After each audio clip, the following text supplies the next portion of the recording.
আসসালামু আলাইকুম রহমতুল্লাহ। নবম শিক্ষক নিবন্ধন চাকরি প্রত্যাশী সকল ভাই ও বোনেরা, আপনারা কেমন আছেন? নবম বললাম এই জন্যে, কারণ হচ্ছে 19তম শিক্ষক নিবন্ধন যে প্রক্রিয়াটা, এটা আপনারা হয়তো অবগত আছেন যে এই নিয়মটা উঠাই দিছে, এই জন্য নবম বললাম আর কি। তো আপনারা আশা করি ভালো আছেন, বাড়িতে প্রিপারেশন নিচ্ছেন। এখন তো আপনারা জানেন যে সাবজেক্টিভ 140 মার্কস আর হচ্ছে জেনারেলে 60 মার্কস। তো সাবজেক্টিভসের যে মার্কটা, এটা যে বাড়ায় দেওয়ার জন্য এটার প্রিপারেশন জোরদার হইতেই হবে, না হলে হবে না। আর পাস মার্কস হচ্ছে 80-তে। সো প্রিপারেশনটা ওই রকম হইতে হবে যে চাকরি নিশ্চিত, এরকম মানে নিশ্চিত করতে হবে। সো এই চাকরিটা নিশ্চিত করার জন্য আপনারা আমার সাথে থাকবেন ইনশাল্লাহ। শেষ অবধি আমি আপনাদের পাশে থাকবো ইনশাল্লাহ। I will try my best.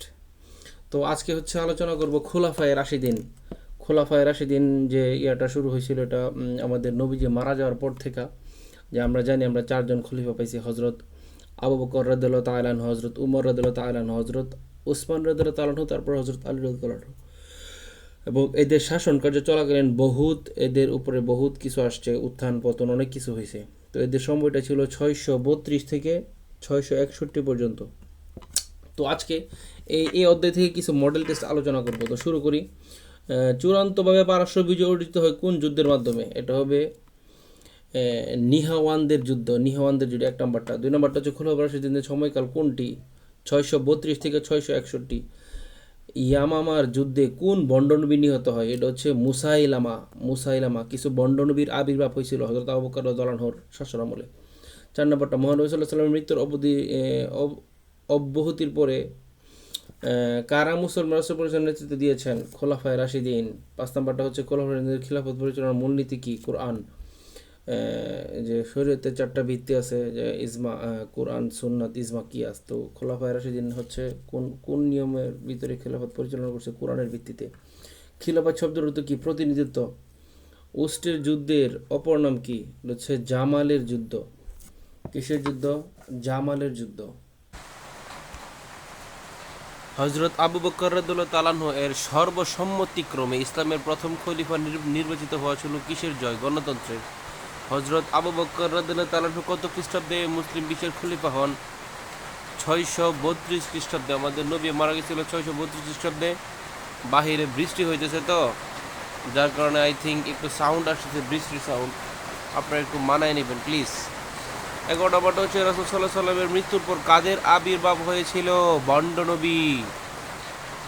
কিছু ভণ্ড নবীর আবির্ভাব হয়েছিল। 12 নম্বরটা হচ্ছে ভণ্ড নবীদের বিরুদ্ধে পরিচালিত যুদ্ধের নাম কি? রিদ্দার যুদ্ধ। হজরতের মধ্যে সর্বাপেক্ষা প্রভাবশালী কে ছিল? মুসাইলামা। সবচেয়ে প্রভাবশালী ছিল মুসাইলামা। এরপরে 15 নম্বরটা ইসলামের ত্রাণকর্তা হিসেবে আখ্যায়িত ছিল কে? হজরত আবু বকর রাদিয়াল্লাহু আনহু। হজরত আবু বকর উপাধি পান কেন? মেরাজের ঘটনা বিশ্বাসের জন্য। মানে সিদ্দিক উপাধি পাইছিল কেন? আবু বকর সিদ্দিক উপাধি পাইছিল কেন? মেরাজের ঘটনা বিশ্বাসের জন্য। 17 নম্বরটা হজরত আবু বকর কার নেতৃত্বে কোরআন সংকলন কমিটি গঠন করেন? হজরত জায়েদ বিন সাবিতের নেতৃত্বে। প্রথম কুরআন সংকলন করেন কে? প্রথম কুরআন শরীফকে কে সংকলিত করছিল? হজরত আবু বকর রাদিয়াল্লাহু তাআলা আনহু। এরপরে 19 নম্বরটা সত্য মিথ্যার প্রভেদকারী ফারুক কার উপাধি? হজরত উমর রাদিয়াল্লাহু তাআলা আনহু উপাধি। কত বছর বয়সে উমর ফারুক ইসলাম গ্রহণ করেন? 33 বছর বয়সে। হজরত উমর রাদিয়াল্লাহু তাআলা আনহুর খিলাফত লাভ করেন কত সালে? 634 খ্রিস্টাব্দে। হজরত আবু বকর রাদিয়াল্লাহু আনহু মাত্র 2 বছর খিলাফতের দায়িত্ব ছিলেন আর কি। তারপরে 634 খ্রিস্টাব্দে হজরত উমর রাদিয়াল্লাহু আনহু খিলাফতের দায়িত্বপ্রাপ্ত হন। কোন খলিফা শাসন আমলে আজনাদাইনের যুদ্ধ সংগঠিত হয়? হজরত উমর রাদিয়াল্লাহু আনহু। পারস্য থেকে লুণ্ঠিত দ্রব্য হজরত উমর রাদিয়াল্লাহু আনহুর সামনে পেশ করলে তিনি কি করেন? কাঁদতে থাকেন। মুসলমানদের সাথে কোন বাইজেন্টাইন সম্রাটের যুদ্ধ সংগঠিত হয়? হেরাক্লিয়াস। হজরত আলী রাদিয়াল্লাহু আনহু কত খ্রিস্টাব্দে নিহত হন? 661 খ্রিস্টাব্দে। কোন খলিফা শাসন আমলে ইরাক, পারস্য, মিশর, সিরিয়া বিজয় হয়? হজরত উমর রাদিয়াল্লাহু তাআলা আনহু। বলছে যে উমর রাদিয়াল্লাহু আনহু পুরো অর্ধজাহান, মানে ওই সময় যে পুরো অর্ধেক পৃথিবী জয় করে ফেলছিল। ইসলামী শাসন ব্যবস্থা প্রকৃত প্রতিষ্ঠা বলা হয় কাকে? হজরত উমর রাদিয়াল্লাহু তাআলা আনহুকে। আবার হচ্ছে এটাতে ক আর খ, মানে ক নাম্বারটা উমর রাদিয়াল্লাহু আনহু, ঘ নাম্বারটা উমর রাদিয়াল্লাহু আনহু। তাই ক সঠিক, ঘ সঠিক, যদি কোশ্চেন এমন আসে আর কি।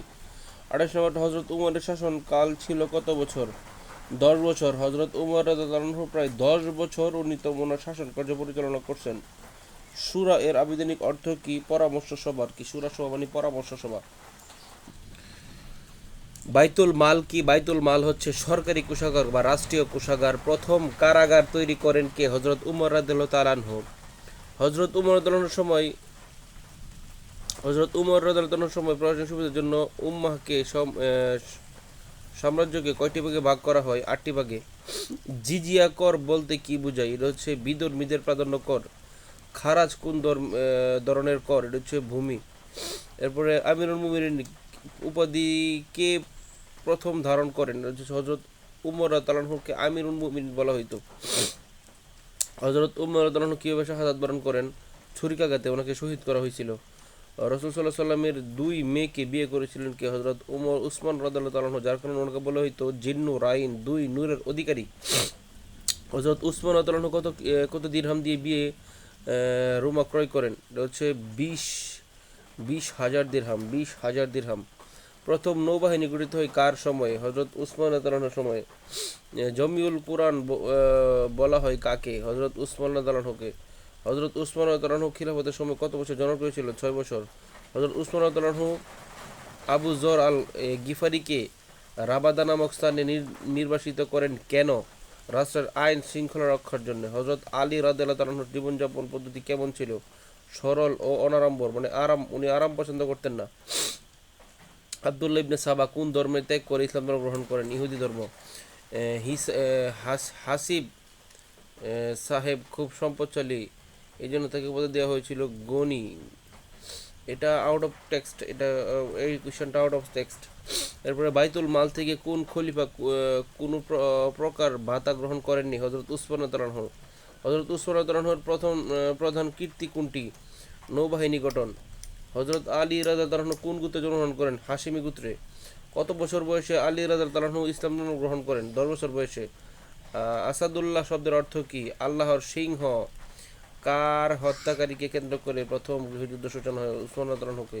এরকম আরও ইম্পর্টেন্ট অনেক কোয়েশ্চেন আছে। শিয়া শব্দের অর্থ কি? দল বা অনুসারী। এরপর হচ্ছে মদিনা থেকে কুফায় কে রাজধানী প্রতিস্থাপন করেন? মদিনা থেকে কুফায় রাজধানী প্রতিস্থাপন করেন আলী রাদিয়াল্লাহু তাআলা আনহু। সিফিনের যুদ্ধের ফলে সমাজ কয়টি ধারা বিভক্ত হয়? 3টি। হযরত আলী রাদিয়াল্লাহু তাআলা আনহুর সমর্থকরা ইতিহাসে কি নামে পরিচিত? শিয়া। হযরত আলী রাদিয়াল্লাহু তাআলা আনহুর সমর্থনকারীরা ইতিহাসে কি নামে পরিচিত? শিয়া। শিয়া শব্দের অর্থ কি? দল বা অনুসারী। মাহদি তত্ত্ব কে প্রচার করেন? শিয়ারা উমাইয়াদের বিরুদ্ধে কোথায় বিদ্রোহ করে? কুফায়। হযরত আলী ও মুয়াবিয়ার গৃহযুদ্ধের সময় কোন সম্প্রদায়ের উৎপত্তি হয়? খারিজি অর্থ হচ্ছে দল ত্যাগকারী। খারিজি শব্দের অর্থ হচ্ছে দল ত্যাগী। এরপরে হচ্ছে নবী সাল্লাল্লাহু আলাইহি সাল্লাম কাকে জ্ঞানের শহরের দরজা বলতেন? হযরত আলী রাদিয়াল্লাহু তাআলা আনহুকে। খোলাফায়ে রাশিদিনের শাসনকাল কিরূপ ছিল? গণতান্ত্রিক ছিল। খোলাফায়ে রাশিদিনের শাসন ব্যবস্থা মূল ভিত্তি কি ছিল? কুরআন হাদিস ছিল।